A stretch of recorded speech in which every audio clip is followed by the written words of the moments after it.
I'm Mia Carter, 34 years old, and I've learned the hard way that sometimes the deepest wounds don't come from strangers. They come from the people who are supposed to love you the most. My father, Daniel Carter, was the kind of man who built his identity on discipline, tradition, and pride. For 42 years, he worked at the same aerospace engineering firm, rising from junior draftsman to CEO. The company was his life. His two sons, my brother, were his legacy. And me, I was just there. The day before his retirement party. I stood in front of my bathroom mirror rehearsing a speech I wasn't even sure I wanted to give. A few polite words, a toast, maybe something neutral, safe, expected. Because that's how I'd lived most of my life, trying to avoid giving him more reasons to be disappointed. Behind me in the reflection, the gift box sat on the dresser. Wrapped in navy blue paper with a silver ribbon, understated, elegant. Inside was something small but meaningful. At least it had been once. As I ran through my lines, I couldn't shake the feeling that something wasn't right. That no matter what I said, it wouldn't matter. Because no matter what I did, it never did. Before I go any further, tell me in the comments. Have you ever been overlooked by someone who is supposed to see your worth? If so, hit that like button and subscribe. This story might sound familiar.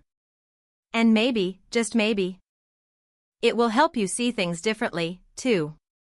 Growing up in Austin, Texas, the Carter house was orderly, traditional, and suffocating. We weren't poor, but affection was rationed like it cost extra. My brothers Matthew and Josh were classic all-American boys. Football mechanics, Boy Scouts, military-bound. My father adored them. They could do no wrong. And then there was me. I was quiet, curious. Obsessed with space and stars. I'd sneak science magazines into my room like other girls snuck fashion catalogs. I built a model rocket from scrap when I was 11. It actually launched. My mother clapped. My father asked if I'd stolen the parts. I learned early on that I didn't fit his mold. He never said it outright. He didn't need to. It was in the way he introduced my brothers at dinner parties.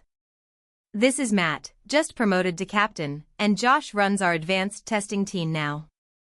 Then he'd glance at me with a polite smile and say, "And that's Mia. She's creative." Creative as if it were a flaw. I graduated with honors in aerospace engineering from the University of Michigan while working 2 jobs to cover what scholarships didn't. No one from my family came to the ceremony. My father sent a brief text. "Congrats. Didn't realize that was today." Still, I tried. I took the job no one expected me to get. Systems analyst at Caltech's Jet Propulsion Lab. I worked double shifts. Submitted patents, co-authored papers. By 29, I was leading a division team. By 31, I was the youngest female engineering director in the organization's history. But at every family holiday, when Dad raised his glass, he toasted the boys. So when I got the invitation to his retirement gala, a black tie affair at the Hilton with speeches, awards, and a slideshow of his professional journey, I almost didn't go. Almost. But something in me needed to be there. Not for him. For me. That week, I flew back to Austin, stayed at a hotel downtown, and tried to rehearse something neutral, something that wouldn't make things worse, something that wouldn't hurt. Because what I didn't tell anyone, not even my therapist, was that I still carried this stupid little hope inside me. That maybe, just maybe, this would be the night he'd finally say something different, something real. Instead, the night would end with me handing him that wrapped box and walking away for good. But not yet, because the rehearsal was still just that, a rehearsal. I still believed in some small foolish way that maybe if I said the right words, wore the right dress, smiled just right, I could rewrite the story, fix what was broken. But I didn't know yet what he was going to say in his speech. And I didn't know how badly it would cut or how freeing it would feel to finally bleed and walk away standing tall. I arrived at the Hilton 20 minutes early, not because I wanted to, but because anxiety has a way of making me overcompensate. The valet reached for my keys, and I hesitated. The black Tesla wasn't flashy by Los Angeles standards, but in my family, it screamed tech girl trying too hard. Still, I handed the keys over and walked in. The ballroom was already half full. Round tables dressed in white linen, floral centerpieces tall enough to block conversation, waiters moving like shadows. A slideshow of my father's career played on a loop behind the podium. His younger face filled the giant screen, standing in front of rocket prototypes, shaking hands with generals, presenting awards to others in suits that looked just like his. There were no family photos in the montage, no childhood birthdays, no Christmas mornings, just him in grayscale power poses as if emotion would have contaminated the legacy. I stood near the entrance, scanning for familiar faces. My mother caught my eye from across the room and waved. A quick, discreet motion like someone avoiding attention. She always had a way of supporting me quietly from the corners.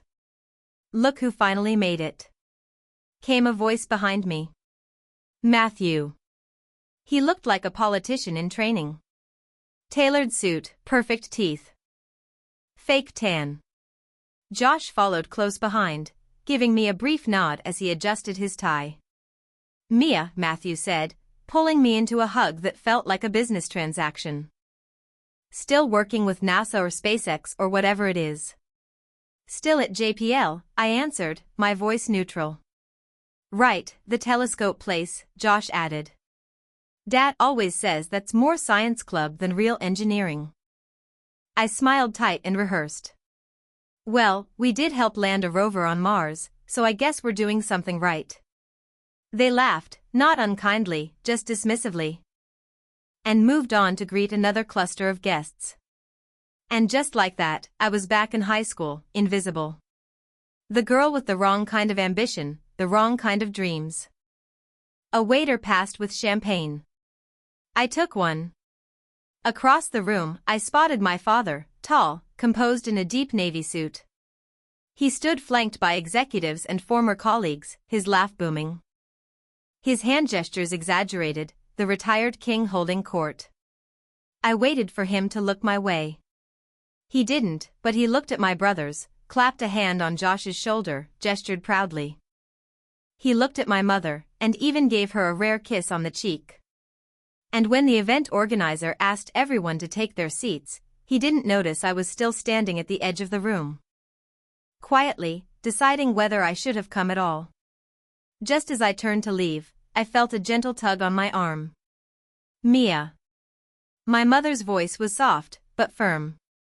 "Please don't go. He'll say something. He has to. Tonight's about all of us." I wanted to believe her. I wanted to believe that maybe for once he'd recognize more than just his two sons and their military titles. That maybe after everything he'd say my name with pride. But then the lights dimmed and the MC took the stage. "Ladies and gentlemen, tonight we celebrate a titan of industry. A man who dedicated over 4 decades to aerospace advancement. Please welcome the one and only Daniel Carter." Thunderous applause erupted. My father walked on stage waving like a senator, pausing for dramatic effect before he spoke. "Thank you. Thank you." He began. "This has been the journey of a lifetime.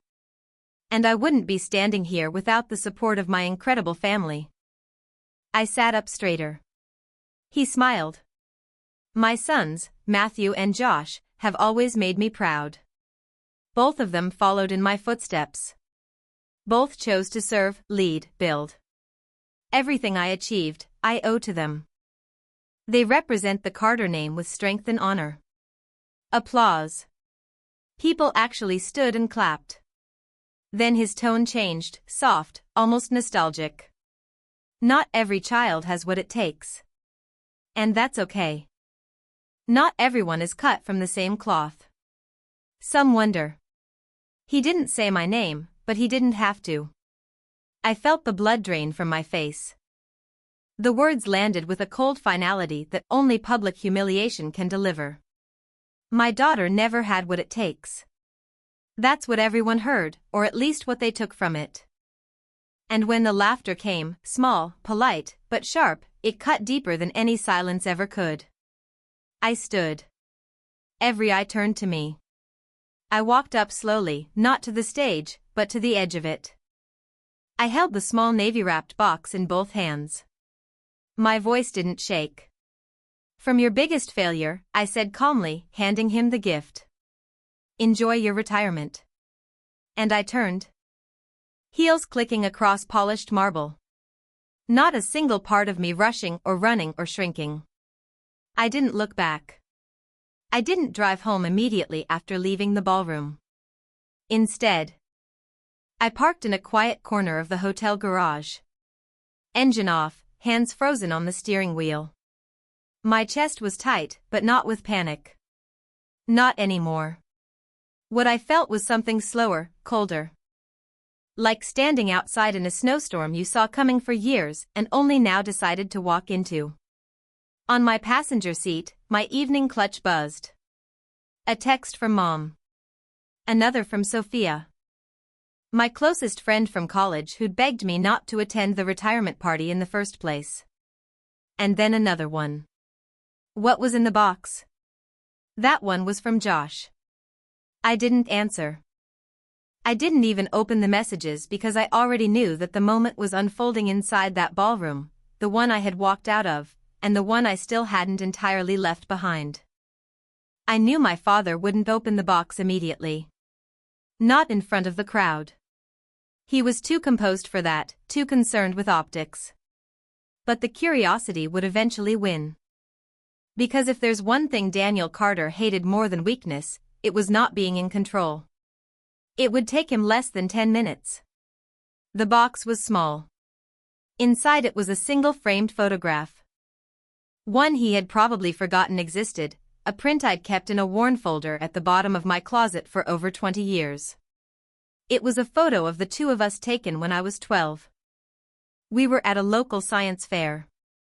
I had built a model of the International Space Station from soda cans and wire.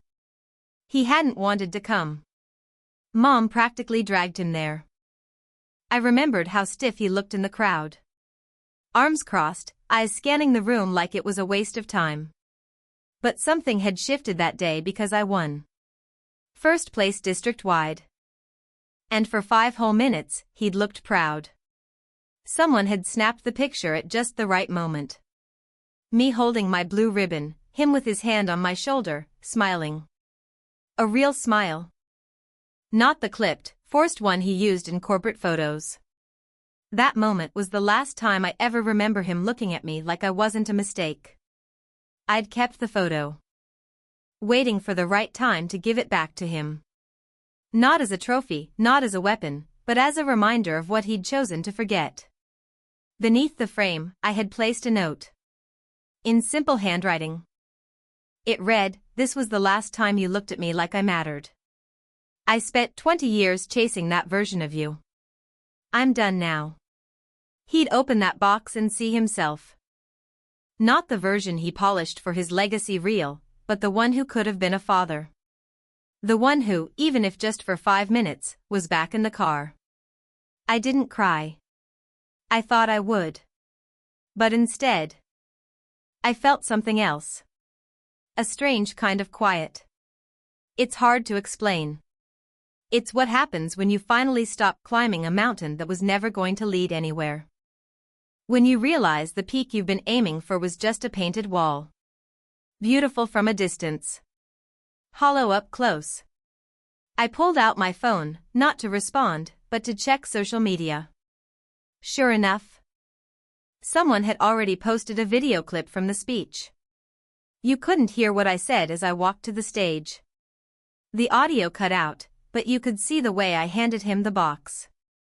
Calm, measured. Controlled, and then turned and left. Not a tremor in my step. The comments were mixed. Some thought it was staged. Others applauded the power move. A few criticized me for ruining a special moment. But what struck me most were the quiet ones, the DMs from strangers. I wish I had your courage. He sounds like my dad. That line from your biggest failure hit me hard. I didn't respond. Not yet. But I read them all because for the first time in my life, someone was listening. Someone was seeing me. Not just as a footnote in someone else's story, but as the author of my own. And somewhere inside that ballroom, Daniel Carter was holding a photograph. He couldn't rewrite the image of a girl he had discarded and the version of himself he had buried. The first call came just before midnight. I let it ring, then the second. Then the third. By the time my phone lit up for the sixth time, I finally looked at the screen. Mom, I hesitated. My thumb hovered over the green icon. Then I picked up. Mia, she said, her voice brittle and urgent. What was in that box? I didn't answer right away. I could hear voices in the background, muffled. Angry. My father's voice low and sharp, cutting through the air like a blade. You already know, I said quietly. It was the only memory I ever had of him being proud of me.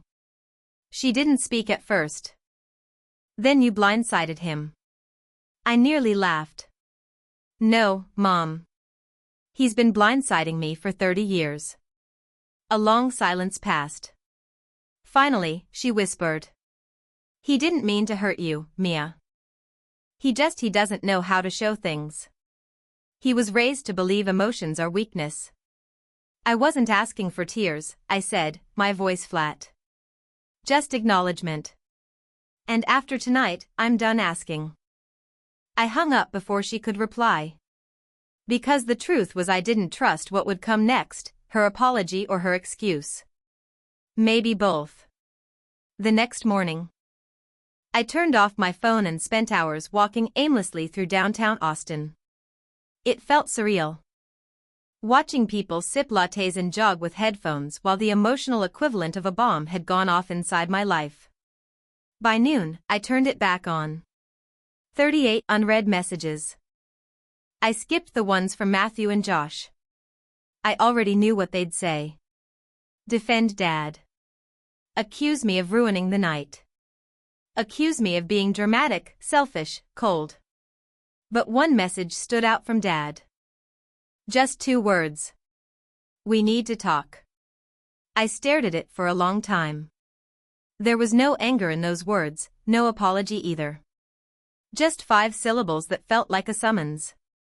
Later that evening, I found myself driving toward my childhood home.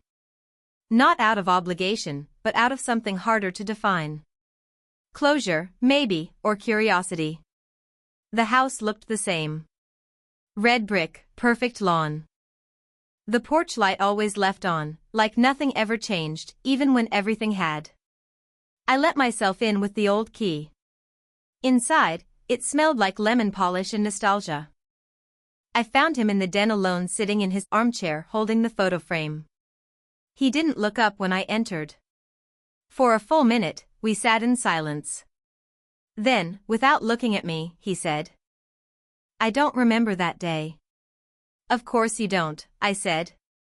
It was important to me. That made him flinch. Subtle, but there. He set the photo on the coffee table. You think I never cared? I don't think it. I lived it. I pushed you, he said quietly. Because I saw something in you. Something sharp, unrelenting.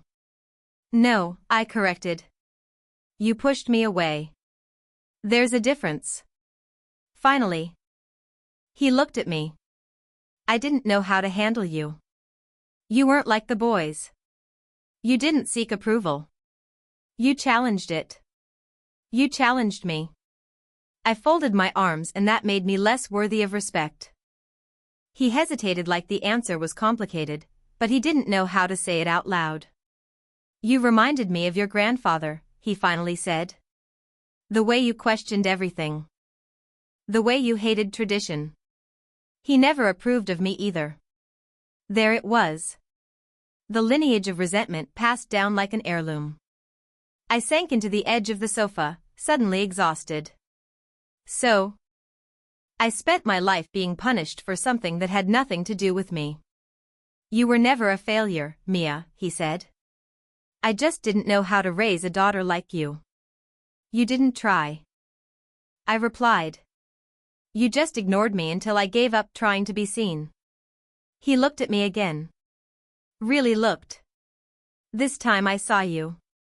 I just didn't know what to do with what I saw. That was the closest I'd ever get to an apology. And strangely, it was enough. Not because it made things okay. It didn't. But because I finally realized I had spent my whole life trying to earn something he was never equipped to give. And that wasn't my failure. It was his. 2 weeks passed before I fully realized the weight I'd been carrying was gone. Not lessened. Not temporarily lifted, gone. It didn't leave with a dramatic scream or some grand confrontation. It left quietly like a tenant who'd been squatting in the corners of my soul for too long and finally packed up in the middle of the night. The need for approval, the ache for acknowledgement. The fantasy that one day my father would look at me and say, "You're enough." He wouldn't. And somehow that truth no longer crushed me. It freed me. I flew back to Los Angeles on a Sunday morning. The plane coasted over sun-warmed mountains and glittering coastlines. And for the first time in years, I didn't feel like I was escaping something. I was simply going home. Back to a life I had built with my own 2 hands. No shortcuts, no family name carrying me. Just hard work, long hours, and the belief that I could turn pain into propulsion. JPL welcomed me back like I hadn't just detonated decades of personal history. The lab was busy prepping a major project. The launch of a new satellite array designed to study deep space radiation patterns. I was overseeing the risk and systems analysis. And though the work was intense, it felt grounding. One afternoon about 10 days after my return, my division head stopped by my office. "You're still good for the keynote next month?" she asked. I blinked. "The STEM Summit." She nodded. "You're the first female lead from JPL to be invited in a decade. And given your background, your story could mean a lot to the younger women in the audience." I knew what she meant by your background. She didn't mean the math or the science. She meant the fact that I hadn't come from the expected places. That I'd had to navigate male-dominated spaces without a cheerleader in my corner. That I'd succeeded despite not because of my family. "I'm in," I said. "Absolutely." That night, I sat on my apartment balcony overlooking the city lights and opened my laptop. The first line of the speech came instantly. Sometimes the greatest fuel for a rocket isn't fire, it's rejection. I told the truth about growing up in a house where being a daughter meant being doubted. About how brilliance can be ignored if it doesn't wear the right name or play by the right rules. About how painful it is to be invisible in your own family, and how powerful it is when you finally stop waiting to be seen. And I ended it with a message I wish someone had told me at 16 or 22 or even 30. You are not obligated to prove yourself to people who refuse to see you. Some legacies are worth breaking. And sometimes the most revolutionary thing you can do is walk away. Not in anger, but in clarity. The video of that speech would later go viral. But that wasn't the point. The point was I meant every word. My brothers didn't reach out. Not after the party. Not after the fallout. And that was fine. I had stopped chasing people who only saw me as a problem to manage. My mom called a few times. Our conversations were cautious, gentle, like tiptoeing across ice. But slowly, the words began to thaw. "I should have done more," she said once. "I should have stepped in." "I know," I replied. "But I also know you loved me, even if you couldn't always show it in front of him." The most unexpected moment came in the mail. A small envelope, no return address. Inside was a photo. The same photo, the one I had given my father. On the back, a note handwritten in the sharp measured block letters I recognized as his. I didn't forget this day. I just tried to because it scared me how much I loved that version of you. You deserved more than I gave. I'm sorry. No signature, no warm closing, just that. I stared at the note for a long time. Then folded it and placed it in the same drawer where I used to keep every disappointing birthday card he'd ever given me. The drawer wasn't filled with pain anymore. It was filled with perspective because sometimes the apology doesn't come the way you wanted. And sometimes it doesn't come until after you've stopped needing it. That's what healing looks like. It's not clean. It's not cinematic, but it's real. And it's enough. So, if you're watching this and you've ever felt like the invisible one, the failure, the odd one out, know this. You don't have to earn someone's love to be worthy of it. Walk tall. Walk forward. And if you need to, walk away. It's strange how endings rarely feel like endings when they actually happen. You think they'll be loud, definitive, cinematic, but more often they arrive in silence on a Tuesday afternoon while folding laundry or on a quiet Sunday morning when your phone doesn't ring. And you realize you're finally okay with that. 3 months had passed since my father's retirement party, since the night I handed him the wrapped box. Since I stopped performing for a man who only ever clapped for my brothers. My story, or at least the part of it that people saw, had gained traction online. The speech at the STEM Summit was shared by women in tech groups, engineering schools, even career coaching blogs. A journalist reached out. They wanted to write a profile. Not just about the viral moment, but about what it meant to grow up invisible in your own home and still become someone worth seeing. At first, I hesitated. But then I realized this wasn't just my story anymore. It was the story of every girl who sat in the back of the room while her brother got the spotlight. Every daughter who was told she was too emotional, too difficult, not enough. Every woman who worked twice as hard for half the credit and still showed up the next day. So, I said yes. The article was titled The Failure Who Made It. It opened with the scene from the retirement gala. Me standing up, handing my father a box, and walking away without a word. But what mattered more was everything that came after. The work, the resilience, the choice to redefine worth on my own terms. One paragraph stood out to me more than any other. It read, Mia Carter didn't burn bridges. She simply stopped building them where they were never meant to lead. That line stayed with me because for years I thought setting boundaries was selfish. That walking away from family expectations made me cold or ungrateful. But now I understood. Boundaries aren't walls.